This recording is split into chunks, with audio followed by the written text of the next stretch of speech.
தாவீதின் வாழ்க்கையிலே அவன் தன்னை விட பலமான, தன்னை விட பராக்கிரமசாலியான ஜனங்களை அல்லது சூழ்நிலைகளை தேவன் அனுமதித்தார். காரணம் என்ன தெரியுமா? ஃபைட். உன்னை காட்டிலும் பலமானவர்களோடு நீ போட்டி போட்டால்தான் நீ சாம்பியன் ஆவாய். உன்னை விட பலவீனமா இருக்கிறவங்க கூட பிராக்டிஸ் பண்ணி என்ன பிரயோஜனம்? உன்னை விட பலவீனமானவங்க கூட போட்டி போட்டு எப்ப பார்த்தாலும் அதுக்காக ஆர்ப்பரிக்கிறதுல என்ன லாபம்? தோத்துட்டாங்க அப்படின்னு உன்னை விட பலவீனமான டீமோட கிரிக்கெட் விளையாண்டு அப்படி சொல்றதுல என்ன பிரயோஜனம்? எப்போ உண்மையாக நீ சந்தோஷப்படுவாய் என்றால் உன்னை விட பலம் வாய்ந்தவங்களோட போட்டி போட்டு ஜெயிப்பதுதான் சாம்பியன்ஷிப் அப்படிங்கிறதுக்கு அர்த்தம். தேவன் முதலிலிருந்தே கூட தாவீதை எப்படிப்பட்ட சூழ்நிலைகளுக்குள்ளெல்லாம் கொண்டு போனார் என்றால் தன்னை விட பலம் வாய்ந்தவர்களை எதிர்கொள்ளும் விதத்திலே அவர் செய்தார். தன்னை விட பலம் வாய்ந்தவைகளை எதிர்கொள்ளும்படியாக தேவன் நடத்தினார். தன்னை விட பலம் வாய்ந்த சூழ்நிலைகளை எதிர்கொள்ளும்படி தேவன் செய்தார். இன்று உங்கள் மத்தியில் யாராவது இருக்கீங்களா? உங்களை விட பலம் வாய்ந்த சத்துரு உங்களுக்கு முன்னால நிக்கிறாரா? உன்னை காட்டிலும் பலம் வாய்ந்த மனிதர்கள் உனக்கு எதிராக நிக்கிறாங்களா? இருந்தா கவனிங்க, தேவன் உன்னிலிருந்து ஒரு சாம்பியனை வெளியே கொண்டு வர வேண்டும் என்று விரும்புகிறார்.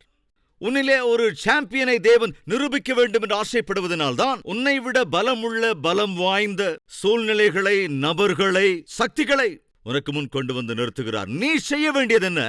தேவனுடைய சகாயத்தை கொண்டு எதிர்த்து நிற்க வேண்டும், ஜெயித்து காட்ட வேண்டும்.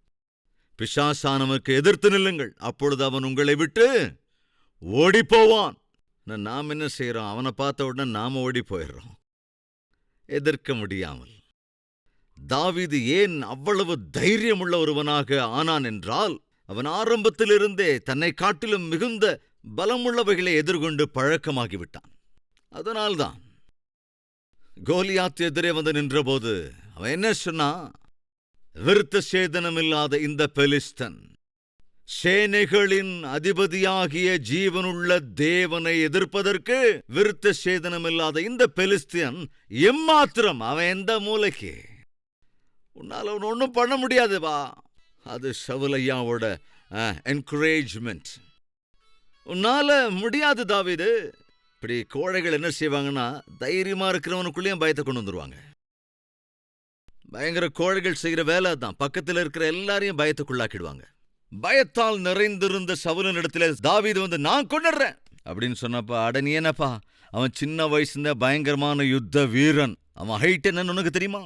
அவன் வெயிட் என்னன்னு உனக்கு தெரியுமா? அவன் வச்சிருக்கிற வெப்பன்ஸோட தெரியும். இது அவன் சொன்ன கதை.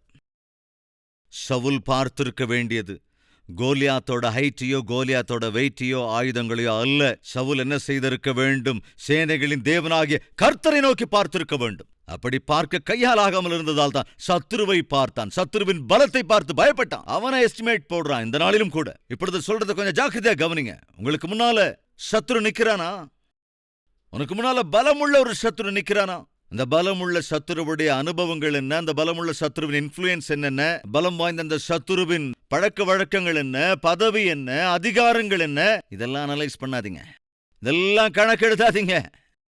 ஒரு சத்தியத்தை உணர்ந்து கொள்ளுங்கள். உனக்கு முன்னால நிற்கிற சத்துருவை விட உனக்குள்ளே இருக்கிறவர் மிகவும் வல்லமையுள்ளவர் என்ற சத்தியத்தை மறந்து போயிடாதீங்க. அன்று சவுல் அந்த சத்துருவை பார்த்த வேளையில தாவீது யார பார்த்தான் தெரியுங்களா? ஒரு கரடியின் கைகளிலிருந்து, ஒரு சிங்கத்தின் வாயிலிருந்து என்னை விடுவித்த என் தேவன், அவர்தான் பலம். கரடிகிட்ட இருந்து, சிங்கத்துக்கிட்ட இருந்து என்னை காப்பாற்றிய என் தேவன், இந்த சத்துருவனிடத்திலும் இருந்தும் என்னை காப்பார், என்னோடு இருப்பார், எனக்கு வெற்றியை அருளி செய்வார். இந்த தேவனை ஆதாரமாக்கிக் கொண்டு சத்துருவை எதிர்க்க வேண்டும் என்ற ஆசை இருக்கும் என்றால் அதற்கு அடிப்படை தேவன் மாத்திரம்தான். கவனிங்க ஃப்ரெண்ட்ஸ், சவுலுக்கு அந்த தேவனுடைய துணை இல்லை. சவுலுக்கு அந்த தேவனோடு ஐக்கியம் என்பது இல்லை. தேவனோட கூட சவுலுக்கு ஐக்கியமும் சம்பந்தமும் இல்லாமல் போனதால் தேவனை சார்ந்து நிற்க முடியாததினால் தான் சத்துருவை பார்த்து பயப்பட்டான். இன்னைக்கு நம்ம மத்தியில யாரா இருந்தாலும் சரி, சத்துருவை பார்த்து பயப்படுறீங்களா? சூழ்நிலைகளை பார்த்து பயப்படுறீங்களா? சாத்தானை நினைத்து பயப்படுறீங்களா? என்றா கவனிங்க, உங்களுக்குள்ள பயம் இருக்கிறது என்றால் உங்களுக்கு தேவனோடு ஐக்கியம் இல்லை, சம்பந்தமும் இல்லை. அதனால்தான் நீங்க எல்லாத்தையும் பார்த்து பயப்பட்டுக்கிட்டே இருக்கீங்க. தாவீது பயப்படவே இல்லை, ஆனால் சவுல் பயந்தான். காரணம் என்ன? சவுலோடே கூட கர்த்தர் இல்லை, ஆனால் தாவீதோடு கூட கர்த்தர் இருந்தார். கர்த்தர் துணையாக கொண்ட தாவீதோ தன்னை விட மிகுந்த பலம் வாய்ந்த சத்துருவை தைரியமாய் போய் எதிர்கொண்டான். சவுலோ எதிர்க்க முடியாமல் பயந்து கலங்கி போயிருந்தான். இன்று நமக்குள்ளே சவுலை போன்றவர்கள் யாராவது இருக்கீங்களா? தேவனோடு நெருக்கம் இல்லாமல், தேவனோடு ஐக்கியம் இல்லாமல் ஒருவேளை வாழ்ந்து கொண்டிருப்பீர்கள் என்றால், ஃப்ரெண்ட், கவனிங்க, உன்னால் எதிர்கொள்ள முடியாது. சத்துருவை எதிர்கொள்ள முடியாது. சூழ்நிலைகளை எதிர்கொள்ள முடியாது. எந்த பிரச்சனையை எதிர்கொள்ள முடியாது. சோதனைகளை எதிர்கொள்ள முடியாது. பரீட்சைகளை எதிர்கொள்ள முடியாது. எல்லாத்துக்கும் பயந்து பயந்து பயந்து பயந்துதான் வாழ்வு. இப்படி எத்தனை காலம் வாழ போற? உனக்கு முன்னால் இருக்கிற எல்லா சூழல்களையும் எதிர்கொள்ள வேண்டும் என்றால், சத்துருவை எதிர்கொள்ள வேண்டும் என்றால் சுலபமா ஒரு வழி இருக்கு, சொல்றேன். அது என்னவென்றால், இந்த நேரமே உன்னுடைய வாழ்க்கை உள்ளதை உள்ளபடி ஆண்டவருடைய கரங்களிலே அர்ப்பணித்து விடு.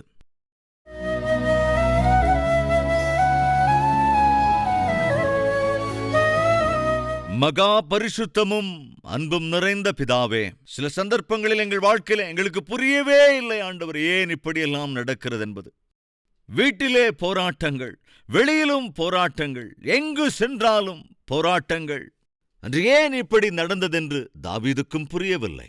ஆண்டவரே, இன்று எங்கள் மத்தியிலும் யாராவது இருக்கிறார்களோ என்னவோ. ஆண்டவரே, எனக்கு எதுவுமே புரியவில்லை. ஏன் இப்படி நடக்கிறது என்பது புரியவே இல்லை. என்ன நடக்குமோ என்பதும் புரியவில்லை. ஆண்டவரே, எங்களுக்கு புரியாவிட்டாலும் எங்களை புரிந்து கொண்டிருக்கிற அற்புதமான தேவன் நீரல்லவோ. இந்த உலகத்திலே எங்களை நீர் புரிந்து கொண்டது போல ஒருவரும் ஒரு காலம் புரிந்து கொள்ள முடியாது. நாங்கள் புரிந்து கொள்ள முடியாத சூழலுக்குள் போனாலும் உம்மையே நாங்கள் சார்ந்திருக்கிறோம். இன்று ஒருவேளை புரியாமல் இருக்கலாம், ஆனால் ஒரு நாள் நாங்கள் புரிந்து கொள்ளும்படியாக ஆசீர்வதிக்கக்கூடிய தேவன் நீர். யோசேப்பின் வாழ்க்கையில் அதைத்தான் செய்தேர். தாவீதின் வாழ்க்கையிலும் அதேதான் செய்தேர். இன்று எங்களுடைய வாழ்க்கையிலும் கூட புரியாத சூழல்களுக்குள் கடந்து போகிற போது, ஆண்டவரே, எங்களால் புரிந்து கொள்ள முடியாத சூழல்கள் எல்லாவற்றையும் எங்களுக்கு ஆசீர்வாதம் உள்ளவைகளாக ஆக்கி மாற்றி நாமத்தை கனப்படுத்த வேண்டும். இயேசுவின் நாமத்தில் வேண்டிக் கொள்கிறோம் பிதாவே. ஆமென்.